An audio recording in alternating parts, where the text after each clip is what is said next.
G'day guys, it's Rick from the Longranger, and today we're going to go over fitting our long range fuel tank for a JL Wrangler 4-door Rubicon. And here in front of us today we've got the full kit. The main component is our fuel tank, and then we've got all the smaller stuff like our carbon canister. We've got the full wiring harness, T-piece, transfer pump, our sender unit, and of course all the hoses, nuts and bolts and everything that go into the kit. So with our design on the Wrangler, one of the key aspects was to find enough space somewhere on the vehicle for more fuel. And in this case, we've got a fairly large replacement fuel tank, that's 81 litres. It's made of plastic and it's got a fairly big heavy duty steel bash plate, which is required because this factory tank hangs down below the chassis rail here. So the next obvious choice, since we can't make a bigger replacement tank, is to look at an auxiliary fuel tank. And in this case, we've been able to fit 70 litres here to have a combined capacity of 151 litres. So whether you're towing a camper trailer, doing some remote travelling, or just doing a lot of highway miles, we've been able to fully integrate our fuel tank, so at the flick of a button you have that fuel available whenever you need it. So I'd like to go over some of the key components of our kit. And first up, we have our switch gauge timer module, a little black box, and the actual switch gauge itself. It comes with a coarse gauge, a button on it, that helps you know how much fuel is in your auxiliary tank. The other component of that is our little timer module.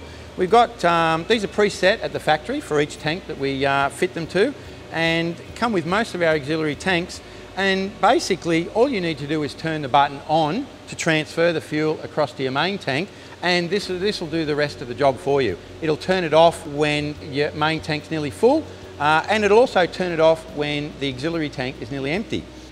And next we have our transfer pump. This is a quality New Zealand made pump actually. We get a filter with this. We always put the filter in line beforehand just to protect the fuel pump from contaminated fuel. Then we have our sender unit. This measures the fuel in the tank. So this is calibrated to work with our switch gauge timer, and it goes up and down, simply measures the fuel in your tank. Then we have our little T-piece. Our auxiliary tanks have a number of ways of filling them. In the case of our JL design, we've actually got a T-piece. So we've got the main fuel tank going here, and we have a branch going off to fill the auxiliary fuel tank. And lastly, we have our carbon canister. We incorporate these on most of our petrol fuel tanks across our range. It's not required on a diesel, but there's actually a national code of practice for fuel tanks. And if you're putting a larger fuel tank in any vehicle in Australia, you need to have an additional carbon canister. These are basically filled with carbon and help absorb all of the hydrocarbons, which is effectively the fuel fumes, to help protect our atmosphere. So that's a benefit that you get with every Longranger fuel tank. Being an auxiliary fuel tank, of course the major component of that kit is our fuel tank. As you can see, it's quite a complex shape. It follows the shape of the floor ribs and the chassis cross members. And in the case of the JL, we've actually got a full-length heat shield that wraps right around the back, because we do go fairly close to the exhaust, and that lets us maximise the capacity of the fuel tank without compromising the integrity of the fuel that's inside it.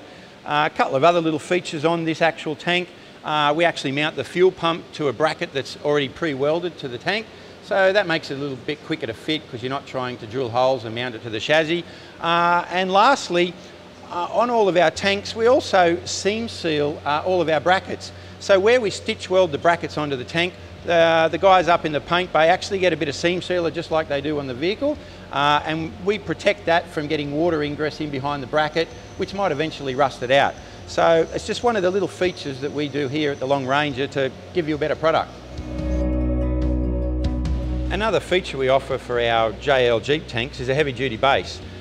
This one here you can see we wrap over the side, and it actually continues down the side a bit, so if you cop any beatings on the side here, it actually stands up to anything you can dish out.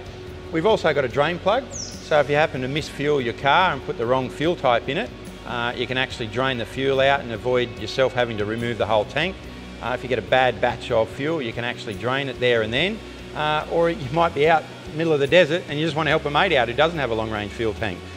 We've also got some brakes in here, so they help with give it some shape and give it some strength. We've also got a couple of baffles here. We've got one in the middle here, And we've got another one just near the pickup down here, so we've got another baffle across here.